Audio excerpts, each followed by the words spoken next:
Hello everyone, this is Mrs. Lindsay. Today we're going to talk about constructions, specifically regarding points of concurrency. First of all, let's talk about what concurrent lines are. Concurrent lines are lines that intersect at one point.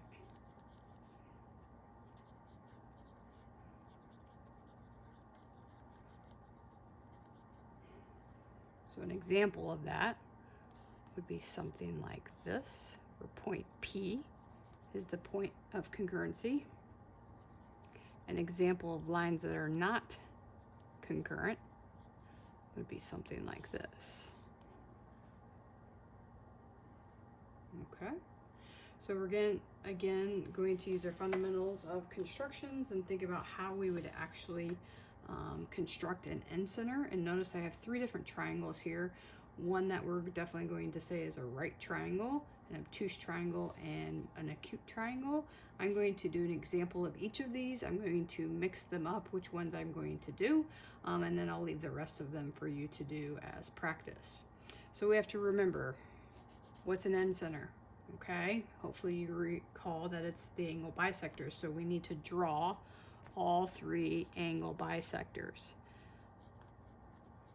Okay, I'm gonna go ahead and do the right triangle with this one. So hopefully you remember to draw an angle bisector. Draw arc with your point at the vertex of the angle from the point where the arc intersects the rays of each of the angles. I'm going to take it again, another radius, the exact same radius from both, make an X in between those, use my straight edge, and connect through that point. Now I need to do this for all three vertices. Now you might be saying to yourself, don't I only have to do two? Well, technically that is true. However, we would like you to do all three for any of your points of concurrency here. So now I'm doing my angle bisector from my other vertice.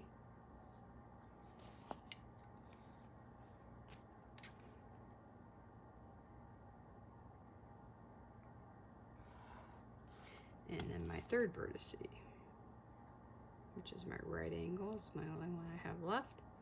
And again, if you notice here, you're gonna get a lot of arcs, a lot of lines on here. So really have to pay attention to which arcs you're referring to. Just realize again, it's nothing different from what we did a few days ago when we learned how to bisect an angle. You just have to do it 3 times and find that point of concurrency. And again, make sure that you highlight that. Oh, looks like I need a new highlighter. Okay, so again, I'm going to leave the other two for you to do. And let's go ahead and move on to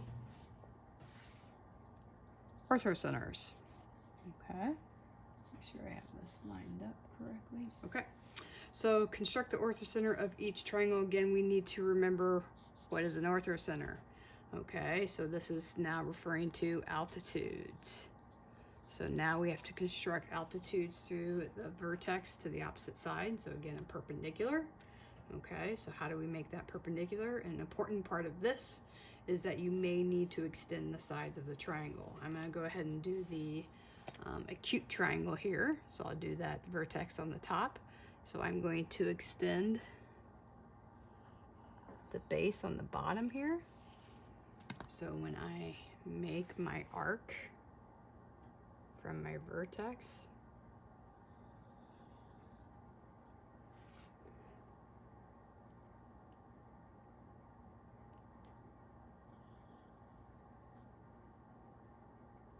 it extends through both of those. You don't necessarily have to, it just definitely makes it a little bit more challenging to make sure that arc goes through both of those and doesn't come off the sides of those. So if you extend the sides of the triangle, it just definitely makes it a little bit easier when you're forming these. Okay, and I'm going to repeat this exact same process. I'm going to Looks like I was a smidge off with that. Need to be a little bit more careful with that. Again, accuracy is part of our grade. So again, practice, practice, practice. I'll extend that. And please recall on Schoology, I'm not writing out the steps, just like in class. However, the steps are listed on Schoology. So if you would like those steps, again, you're more than welcome to go to Schoology and take a look at those. Looks like I need to go back and do my arc over here a little bit further. And again, keep constructing those perpendiculars.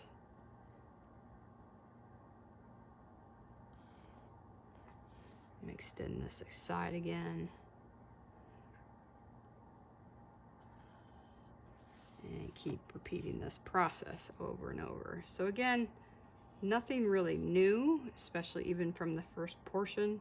We're just now again creating these perpendiculars within triangles so we can find our points of concurrency.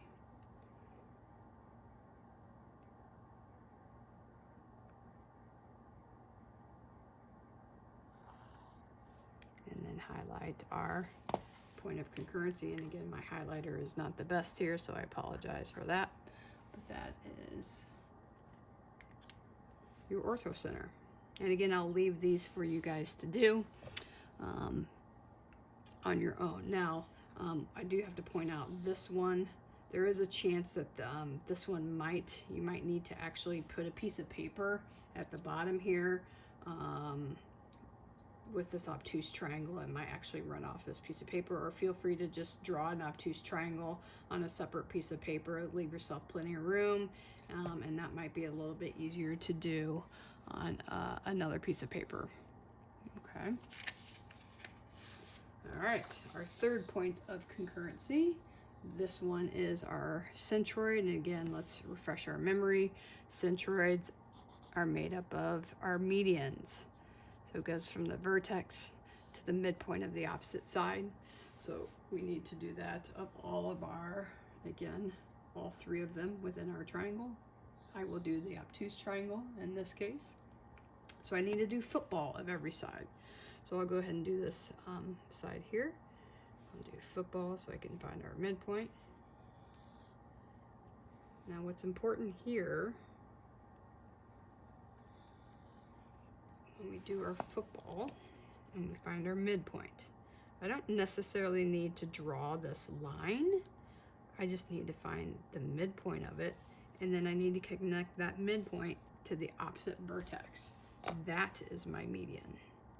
So I'm not creating perpendicular bisectors, which is what we're coming up to. We're creating medians. So football of each side, and then connect that midpoint to the vertex of the opposite side.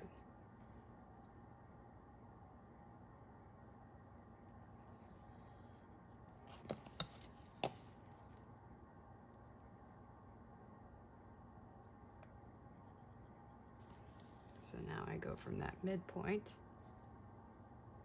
to the opposite vertex.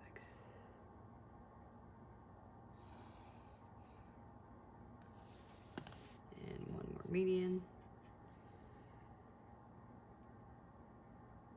And again, you'll see that we're getting a lot of arcs here, a lot of different things going on. So really have to concentrate, focus, really realize what we're doing. Especially with these medians, because I just don't make a line here. I got to connect from the vertex to the opposite side, and then that point where all three of those medians intersect, that is your centroid. Okay. And again, I'll leave these other two for you guys to practice with.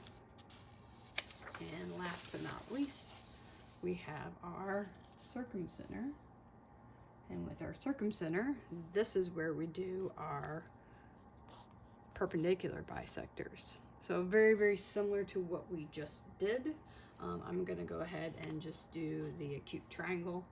Now we're going to create our perpendicular bisectors, 3 of them from the vertex. Oh, actually, no, I apologize. Not from the vertex. That's what makes it different than the altitudes and the medians. I have to find the perpendicular bisector, so I got to find football of every side. So here's where it's going to differ, though. Let me go ahead and do the football of each side.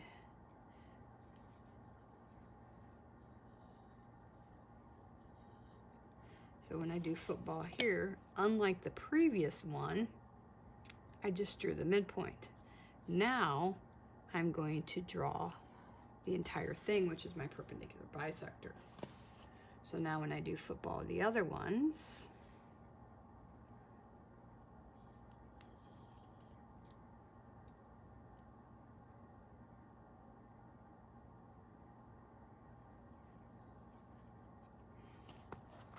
again, I'm going to actually draw that line of the entire thing.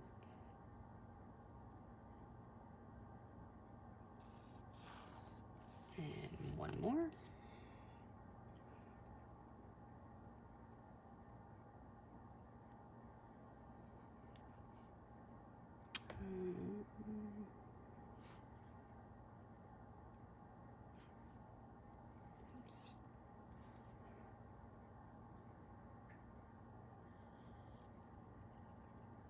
Looks like I barely made that one arc long enough.